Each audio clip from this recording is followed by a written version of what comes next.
Transparent గా ఉండలేకపోతున్నాను అంటూ నెత్తి మీద పెట్టుకున్న విగ్గును తీసేసి నా భార్య పాప కావాలి అంటూ బిగ్ బాస్ లో ఏడుస్తూ ఆఖరికి ఏదో సాధించేస్తాను అంటూ మాటలు చెప్పుకుంటూ వచ్చిన మణికంఠ థర్డ్ వీక్ లోనే తనని తను పికప్ చేసుకుంటూ వచ్చేసాడు. పద్మావతి టాస్క్ లో మణికంఠ ఎరగదీసి పడేశాడని చెప్పుకోవచ్చు.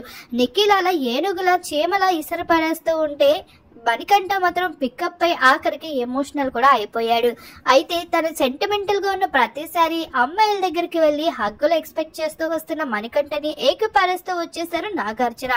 అయితే మోడర్న్ కల్చర్ లో ఉన్నావేమో కానీ బిగ్ బాస్ లో ఉండేది అందరూ మాత్రం ట్రెడిషనల్ కల్చర్ వాళ్ళే అంటూ ఇదంతా ఫ్యామిలీస్ అంటూ ఇండైరెక్ట్ గా అయితే హింట్ ఇస్తూ వచ్చేసారు. సెంటిమెంట్ మాట్లాడుకుంటూ రెండో వారమే వెళ్లిపోతాడు అనుకుంటున్న మణికంఠ ఇప్పుడు ఏకంగా విన్నింగ్ రేస్ తో వెళ్లిపోవడమే కాదు ఆఖరికి తన భార్య కోసం కూడా ప్రస్తావిస్తూ నీ భార్య పిల్లలంటే అంత ఇష్టమని చెప్తున్నావు కదా, చాలా ముచ్చట అనిపిస్తుంది, మీరు కలిసి చాలా సంతోషంగా ఉంటారు కూడా అంటూ బ్లెస్సింగ్స్ కూడా అందించేశారు నాగార్జున.